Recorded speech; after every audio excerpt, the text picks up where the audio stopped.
Hello students, today we will start our new lesson that is the D and F block elements. ठीक है, आप सबको बच्चे periodic table के बारे में पता है, ठीक है ना। कैसा था पीरियोडिक टेबल, कितने ग्रुप्स होते हैं पीरियोडिक टेबल में बेटा? पीरियोडिक टेबल में टोटल कितने ग्रुप्स होते हैं? 18 ग्रुप्स होते थे। पीरियड्स कितने होते थे? There are 7 periods. Okay, there are 7 periods. ठीक, तो कैसा था आपका पीरियोडिक टेबल बच्चे? इस तरह से यहाँ पे क्या होते थे?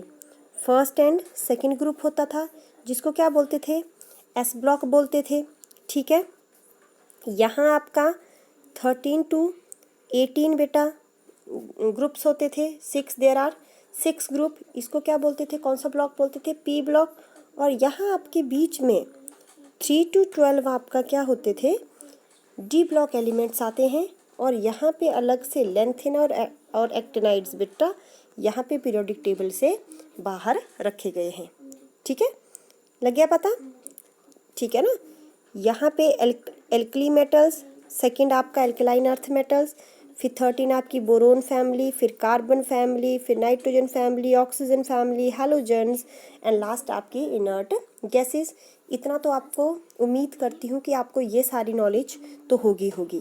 ठीक है, आज जो हम इस चैप्टर में पढ़ेंगे वो ये है बेटा, ये डी ब्लॉक एलिमेंट्स और यहाँ पे जो ये है एफ ब्लॉक एलिमेंट्स।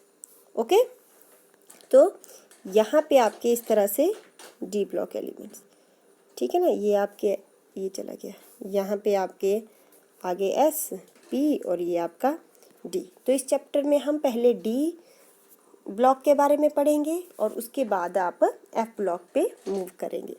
ठीक है बेटा, डी ब्लॉक एलिमेंट्स को आप सभी जानते हैं, क्या बोलते हैं बेटा? ट्रांजिशन एलिमेंट्स बोलते हैं। क्या बोलते हैं? Transition elements. अब ट्रांजिशन एलिमेंट्स क्यों बोलते हैं बेटा? क्योंकि उनकी पोजीशंस कहाँ हैं? In between S and P हैं। ठीक है ना, एक साइड क्या बोला मैंने? एस है और एक साइड पी है और बीच में कौन आते हैं? Transition elements. इसी वजह से उनको क्या बोला जाता है, मतलब सॉरी, बीच में कौन आते हैं? डी ब्लॉक एलिमेंट्स ना। तो in between S and P के होने की वजह से इनको ट्रांजिशन एलिमेंट्स बोला जाता है। ओके, ट्रांजिशन एलिमेंट्स एक्चुअली में इनकी डेफिनेशन आपको पेपर में बार बार आती है कि what do you understand by transition elements. तो ट्रांजिशन एलिमेंट्स जो होते हैं बेटा, they are partially filled D block elements. ठीक है, पार्शली फिल्ड, या इस तरह से आप डेफिनेशन बोल सकते हो कि the transition elements have the transition elements have partially filled penultimate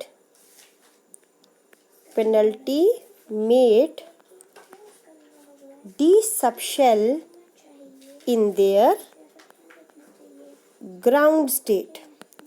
ठीक है ना, the transition elements have partially filled penultimate d subshell in their ground state। इसका क्या मतलब हुआ? इसका ये मतलब हुआ कि जो ट्रांजिशन एलिमेंट्स होते हैं बेटा, जो उनका पेनल्टीमेट डी सबशेल होता है वो क्या होता है? पार्शली फिल्ड होता है। अच्छा, अब बात चली कि पेनल्टीमेट शेल होता क्या है। आपको पता है जो मेन शेल होता है ना, आपका मेन शेल कौन सा होता है? एन। वो क्या होता है? उसको अल्टीमेट शेल बोलते हैं बेटा। क्या बोलते हैं? अल्टीमेट शेल, लास्ट वाला एन। एन से एक कम वाला n-1 आपका पेनल्टीमेट शेल होता है। क्या होता है? Penultimate shell. और अगर n से 2 पीछे है, ठीक है ना, तो वो कौन सा होता है? वो एंटी पेनल्टीमेट होता है। एंटी पेनल्टीमेट होता है। तो पेनल्टीमेट क्यों बोला बेटा? क्योंकि आप सभी जानते हैं कि जैसे डी ब्लॉक की लास्ट इलेक्ट्रॉनिक कन्फिग्रेशन क्या होती है बेटा? अभी तुमने क्या किया? अभी पिछले +1 वगैरह में तुमने क्या किया था? कॉपर और क्रोमियम की निकालते थे, ठीक है ना, स्कैंडियम की निकालते थे। तो स्कैंडियम की इलेक्ट्रॉनिक 21 है ना, तो स्कैंडियम की कितनी होती थी? Argon 18, 3d1, 4s2। ठीक है, तो ये देखो 4 आपकी n हो गया मेन शेल, n-1 ये हो गया पेनल्टीमेट शेल, समझ आ गया ना। n-1 क्या हो गया पेनल्टीमेट शेल।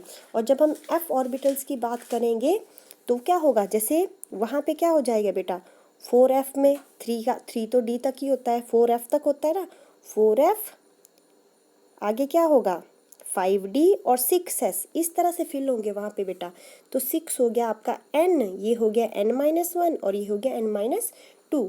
तो 6 आपका अल्टीमेट, ये पेनल्टीमेट और ये एंटी पेनल्टीमेट शेल हो जाता है। ठीक है, तो ट्रांजिशन एलिमेंट्स क्या होते हैं, they are partially filled penultimate D sub shells होते हैं ये, partially filled penultimate D sub shell. पर इनमें भी थोड़ी सी एक्सेप्शन है बेटा। किसकी एक्सेप्शन है, इनमें एक्सेप्शन है जिंक की, क्योंकि जिंक में पेनल्टीमेट शेल फुली फिल्ड हो जाता है बेटा। जिंक में 3d10 4s2 हो जाता है बच्चे, ठीक है ना। जिंक में क्या हो जाता है, ये एक्सेप्शन है जिंक में, क्योंकि बाकियों में तो या तो डी की वैल्यू क्या होगी, या तो डी 1 होगा, या तो 2 होगा, 3 होगा, 4 होगा, 5 होगा। ठीक है, तो जिंक के केस में ये क्या है, एक्सेप्शन है। ठीक है, समझ आ गया, लग गया पता, इतना पता लग गया कि डी को क्या बोलते हैं, ट्रांजिशन एलिमेंट्स। क्यों बोलते हैं, क्योंकि एस और पी के बीच में है बेटा, समझ आ गया, एस और पी के बीच में लाई करता है। और ट्रांजिशन एलिमेंट्स क्या होते हैं, they are partially filled penultimate D sub shell. ठीक है, ठीक है ना। यहाँ पे भी देखो, यहाँ पे लिखा हुआ है, ये देखो, transition elements is defined as the one which as incompletely, या अगर आपने पेनल्टीमेट वगैरह आपको डिफिकल्ट लग रहा है तो आप ये वाली डेफिनेशन भी लिख सकते हैं कि it is defined as the one which has incompletely filled d orbital in its ground state और in any of its oxidation state. ठीक है ना, जो डी ब्लॉक एलिमेंट्स होते हैं बेटा, उनकी बड़ी वास्ट ऑक्सीडेशन स्टेट्स होती हैं। तो कोई भी अगर अपनी ऑक्सीडेशन स्टेट में अगर उनका डी ऑर्बिटल इनकम्प्लीटली फिल्ड है तो वो आपके क्या आते हैं, ट्रांजिशन एलिमेंट्स आते हैं। एक्सेप्शन कौन सी आएगी, जिंक, कैडमियम एंड मरकरी, क्योंकि जिंक के नीचे कौन लाई करता है, कैडमियम, और कैडमियम के नीचे कौन लाई करता है, मरकरी। इसमें 3d10, इसमें 4d10 और इसमें 5d10 होते हैं बेटा। तो इनमें फुली फिल्ड पेनल्टीमेट शेल होते हैं। ठीक है, ये ठीक है, तो इसीलिए ये ट्रांजिशन एलिमेंट, ये क्वेश्चन बार बार आता है बेटा। ठीक है, कौन से डी ब्लॉक एलिमेंट्स हैं जो ट्रांजिशन एलिमेंट्स नहीं कहलाते हैं बेटा। ठीक है, तो ये आप लिख देंगे इसका आंसर कि जिंक, कैडमियम एंड मरकरी जो हैं बेटा वो ट्रांजिशन एलिमेंट्स नहीं कहलाते हैं। ठीक है ना, लाई तो वो डी ब्लॉक में ही करते हैं, लेकिन उसके बावजूद वो डी ब्लॉक जो ट्रांजिशन एलिमेंट्स की डेफिनेशन है उसमें वो फिट नहीं होते हैं। ठीक है, ये रीजनिंग क्वेश्चन है वो मैं आपको करवाऊंगी, सारे इंपॉर्टेंट क्वेश्चंस बताऊंगी मैं आपको। ओके, ठीक है, लग गया पता। ओके, तो अभी हम सिर्फ डी ब्लॉक की बात कर रहे हैं। ठीक है, तो डी ब्लॉक में बेटा ये है आपका डी ब्लॉक। ठीक है, 3 to 12। ठीक है, तो उसमें पहला क्या आता है, स्कैंडियम वाली लाइन है एक। ठीक है, उसके बाद नीचे कौन है, यहाँ पे यट्रियम वाली है। ठीक है, फिर यहाँ पे लेंथेनम है, फिर उसके नीचे एक्टिनियम सीरीज़ है। ठीक है ना, इस तरह से चार हैं ये आपके डी ब्लॉक में। ठीक है, स्कैंडियम, टाइटेनियम, वैसे इनको डिटेल में करेंगे पर मैं से बता रही हूँ आपको किस तरह से 4 सीरीज़ हैं बेटा। तो इसको फर्स्ट ट्रांजिशन सीरीज़ बोलते हैं, इसको फर्स्ट ट्रांजिशन सीरीज़ बोलते हैं। ठीक है, किसी यहाँ पे इसको फर्स्ट ट्रांजिशन सीरीज़ बोलते हैं बेटा, इसको सेकंड ट्रांजिशन सीरीज़ बोलते हैं, इसको थर्ड ट्रांजिशन सीरीज़ बोलते हैं और इसको फोर्थ ट्रांजिशन सीरीज़ बोलते हैं। तो हमने यहाँ पे ये 3 ट्रांजिशन सीरीज़ पढ़नी है, फोर्थ हम नहीं पढ़ते हैं क्योंकि फोर्थ के बाद बेटा आर्टिफिशियल एलिमेंट्स आ जाते हैं, इसलिए फोर्थ इनकम्प्लीट है। ठीक है ना, इसको हम इनकम्प्लीट कंसीडर करते हैं, इसलिए इसको स्टडी नहीं करते हैं। ठीक है, थोड़ा सा बता दूंगी इसके बारे में।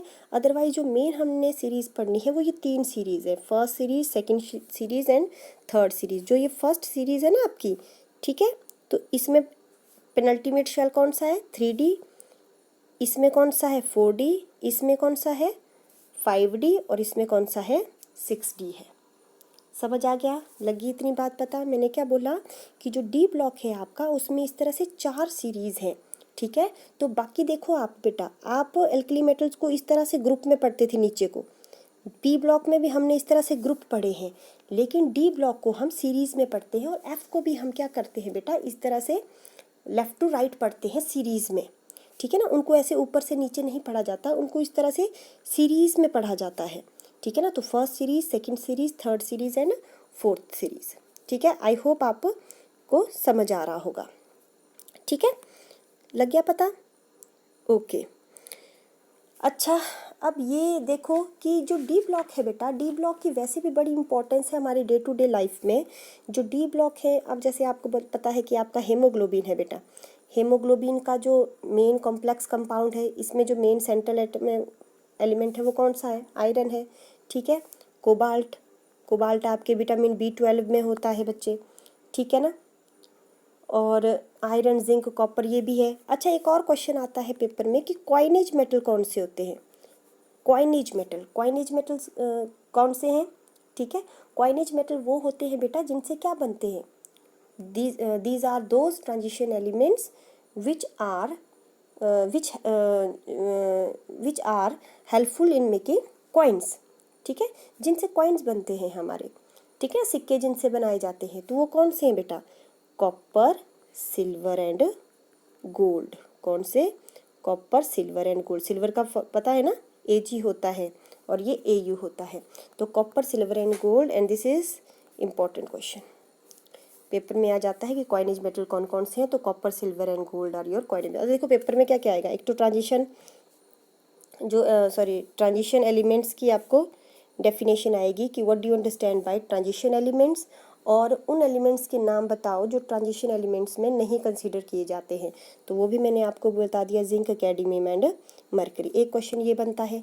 एक आपको कॉइनेज मेटल का क्वेश्चन बनता है बेटा कि कॉइनेज मेटल कौन कौन से थे? कॉपर, ये और ये होता है, ठीक है, ओके, ठीक।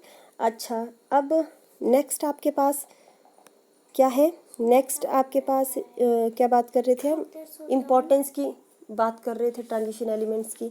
तो मैंने आपको बोला कि बहुत ज़्यादा इंपॉर्टेंट होते हैं हमारे डे टू डे लाइफ में, और कॉइनेज मेटल की भी आपको मैंने बात बता दी, ठीक है, समझ आ गया। और जी, अब इसमें बेटा हम डी ब्लॉक में चलते हैं। तो डी ब्लॉक में आपके पोजीशन की बात बताई है इन्होंने कि पीरियोडिक टेबल में कौन सी पोजीशन है बेटा, ठीक है। तो एस एंड पी के बिल्कुल मिड में आता है, ठीक है। D orbital of the penultimate energy level, ठीक है ना। पेनल्टीमेट मैंने आपको बता दिया कि n-1 को हम पेनल्टीमेट बोलते हैं, n को हम अल्टीमेट बोलते हैं, और n-2 को हम एंटी पेनल्टीमेट बोलते हैं बेटा, ठीक है। तो कौन कौन सी सीरीज़ को स्टडी करेंगे हम? मैंने आपको बता दिया, पी में 3 है, 3D, 4D एंड 5D। जो आपकी 6D है वो इनकम्प्लीट है, एक्टिनाइड्स वाली, तो उसको हम नहीं स्टडी करेंगे, ठीक है। अच्छा जी, अब इलेक्ट्रॉनिक कन्फिग्रेशन की बात आती है बेटा। तो सबसे पहले धीरे धीरे जैसे जैसे हम आगे करते जाएंगे इनकी इलेक्ट्रॉनिक कन्फिग्रेशन भी क्या करेंगे, हम डिस्कस करेंगे। तो नेक्स्ट जो सीरीज़ है वो हम अपने अगले लेक्चर में डिस्कस करेंगे बच्चे, 1 बाय 1 हम सारी सीरीज़ को डिस्कस करेंगे।